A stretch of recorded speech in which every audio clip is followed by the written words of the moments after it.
You change the oil perfectly. New filter, right amount, clean drain, and your engine is still dying. Not because the oil was wrong, but because of what happened before it and after it. These are the moments nobody talks about, and they're quietly destroying engines every single day. If you do your own oil changes, this video is for you. Most people think the oil change itself is the whole job. It's not. The damage happens in the moments around it. Before the drain, during the fill, right after the first start.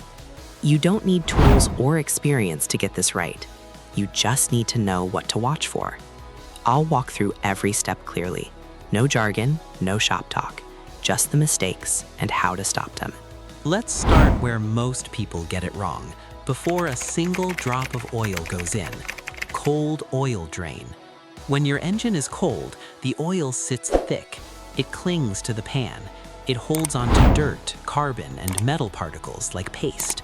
When you drain it cold, only the thin top layer pours out. The thick, dirty layer stays behind. Your new oil mixes right into that mess the moment you start the engine. This confused me for a long time, honestly. I used to think a drain was a drain. It's not. You don't need full operating temperature. Just run the engine for 2 minutes before you drain. That's enough to thin the oil so it actually leaves the pan. Now, the next mistake is worse, a dry oil filter start. When the filter goes in empty, the pump has to fill it before oil reaches your pairings. That takes seconds. Those seconds are the most damaging your engine experiences all year. Metal grinding on metal with nothing in between. Pre-fill the filter before you install it, even halfway.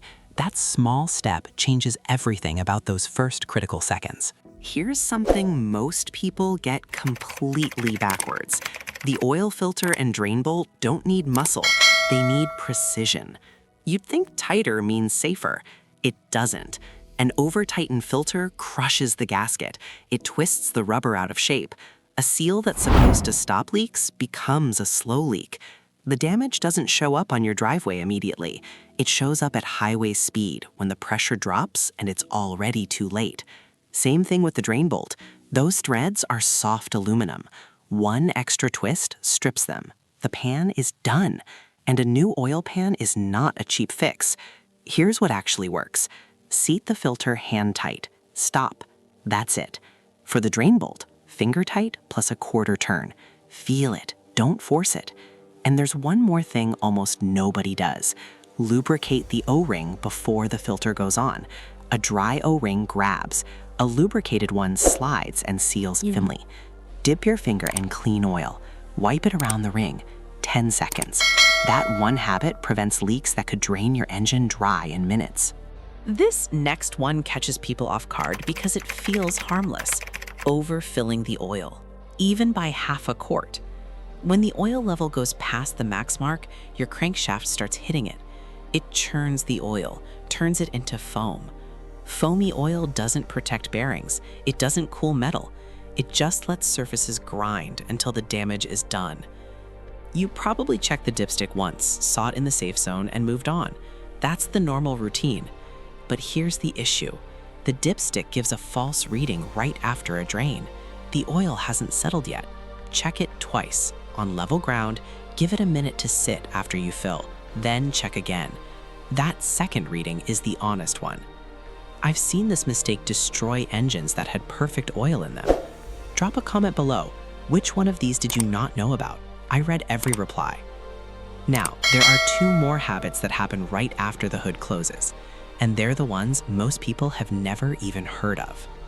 This is where engines quietly get destroyed, right after the oil change. 2 habits that most drivers have never been told about. First, don't close the hood and walk away. After you fill, start the engine. Let it idle for 30 to 60 seconds, then shut it off. Then check the dipstick again. Look under the car, run your fingers under the filter, look at the drain bolt. That short routine catches loose plugs, unsealed filters, and low levels before they become emergencies. I skipped this check once. It cost me more than I want to admit. The second habit is reading the old oil before you throw it away. Most people see black liquid and dump it. That oil is a report card. Metallic shimmer means bearing or ring wear. A milky look means coolant is mixing in. That's a head gasket problem. Burnt smell means the engine ran hot. This check takes 2 minutes. It can save you thousands by catching engine damage months before it becomes a breakdown. You're already draining it. Take 30 seconds to look at it. Stay with me. The last thing I'm going to show you takes 30 seconds, and it's the one thing that separates drivers who protect their engines from the ones who don't. So here's what a complete oil change actually looks like when you do it right. Warm the engine before you drain. Pre-fill the filter. Lubricate the O-ring. Seat the filter and bolt by hand. No muscle. Fill slowly and check the dipstick twice on level ground. Start the engine. Idle for 60 seconds. Check under the car. Then look at the old oil before you dump it. That's the full routine. 8 steps. Takes less time than you think. And every single one protects your engine from the kind of damage that doesn't make a sound until it's already expensive. The tools I mentioned are linked in the description below, if you need them. If you want to protect your engine without needing to know everything about cars, you're in the right place. Watch the next video before your next oil change. It shows the one fluid check most drivers skip completely, and it's the one that causes the most hidden damage. Stay aware, drive safe,